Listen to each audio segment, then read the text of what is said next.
Fenomena pinjaman online atau pinjol muncul karena adanya perkembangan teknologi dan kebutuhan ekonomi yang semakin tinggi.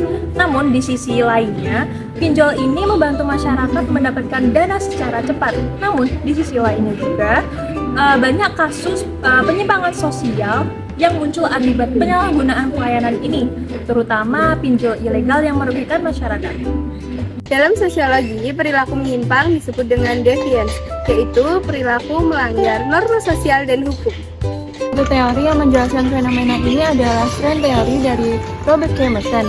Menurut teori ini, setiap orang memiliki tujuan sosial yang diharapkan seperti kesuksesan dan kestabilan ekonomi, tetapi tidak semua orang memiliki cara yang sah untuk mencapainya.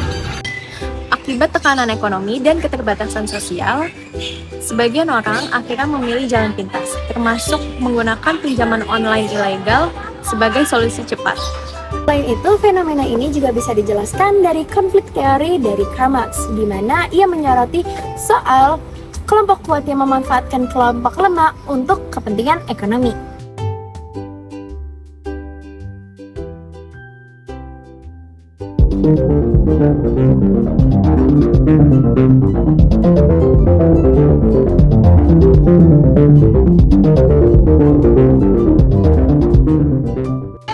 Dalam sebuah video yang menjelaskan tentang pinjaman online di Indonesia, menjelaskan bahwa pinjol kini menjadi pedang bermata dua. Bisa membantu masyarakat yang membutuhkan dana cepat, namun juga bisa menjerumuskan ke dalam utang yang berbahaya. Beberapa narasumber seperti pakar keuangan dan masyarakat mengungkapkan bahwa masih banyak masyarakat yang tergiur akan pinjaman online yang mudah tetapi tidak memikirkan resiko dan syarat yang tersembunyi di balik.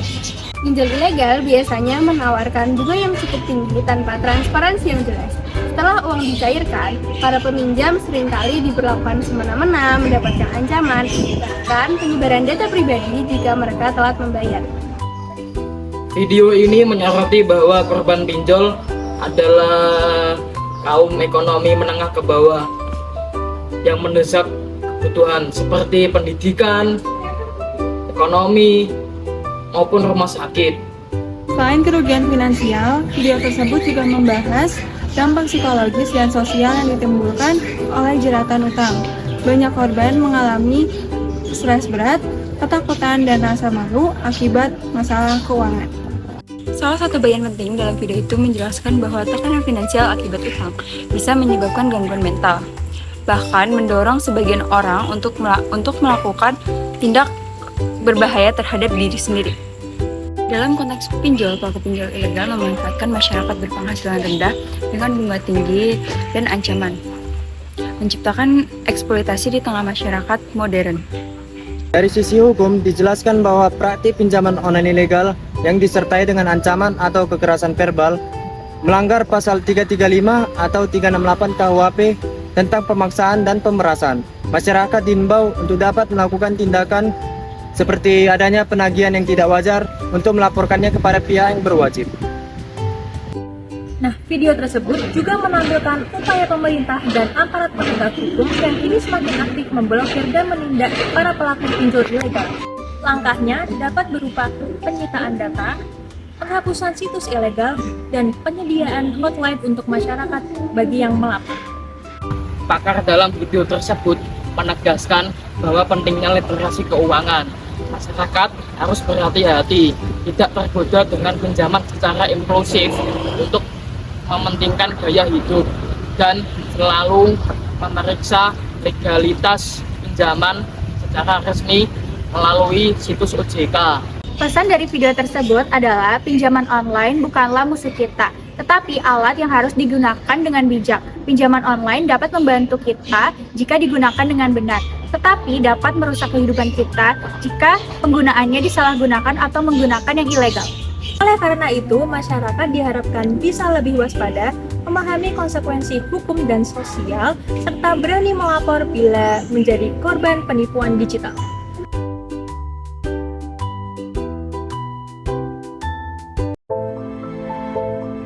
Uang kontrakan nunggak, tugas dikejar deadline, belum bisa bayar hutang.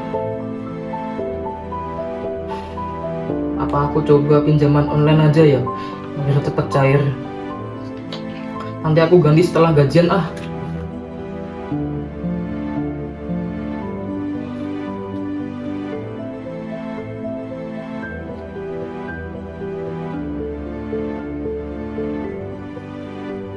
Nah, berhasil.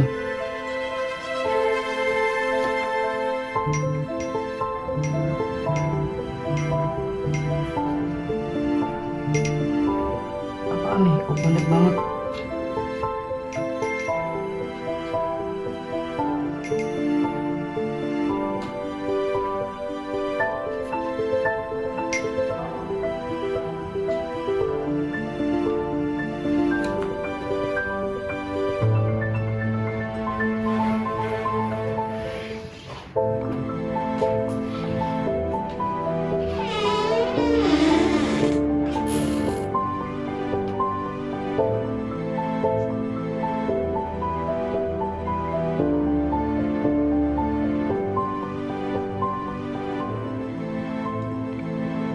Halo, saya akan ganti minggu depan.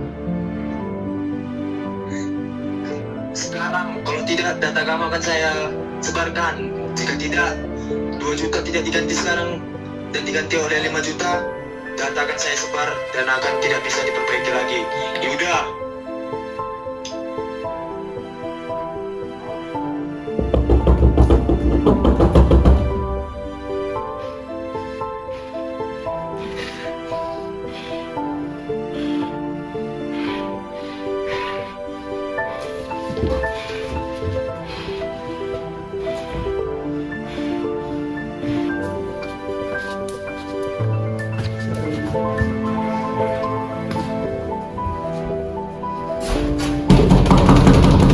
Wirayuda, gak usah pura-pura tidak ada di dalam rumah. Saya tahu kamu di dalam, bukan sekarang juga.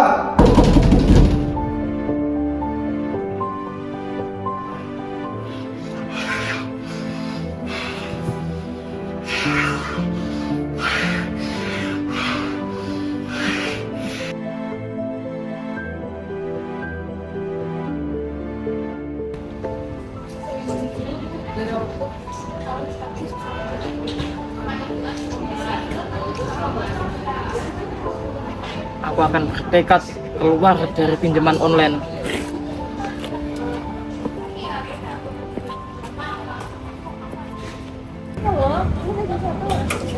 Kenapa ya? Mukamu pucat banget. Aku pinjam uang dari pinjol Ci. Awalnya cuma 2 juta, tapi bunganya sekarang lebih dari 3 kali lipat. Mereka mengancam dan menyebarkan dataku.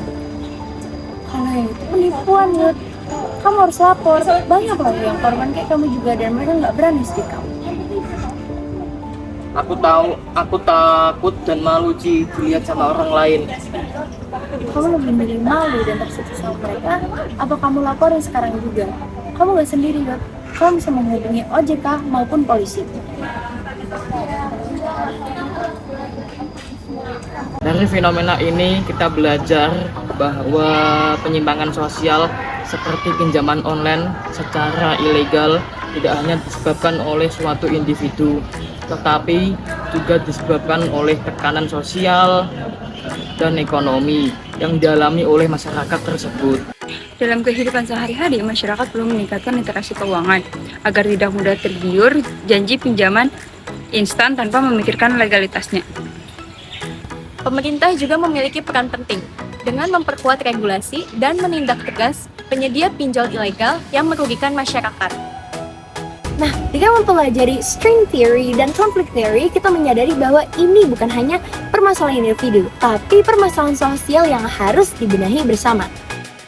Mari menjadi masyarakat yang bijak, cerdas, dan peka terhadap tantangan ekonomi digital. Jangan mudah tergoda kemudahan yang justru menjerumuskan. Waspadai pinjol ilegal dan jadilah bagian dari perubahan sosial yang lebih baik.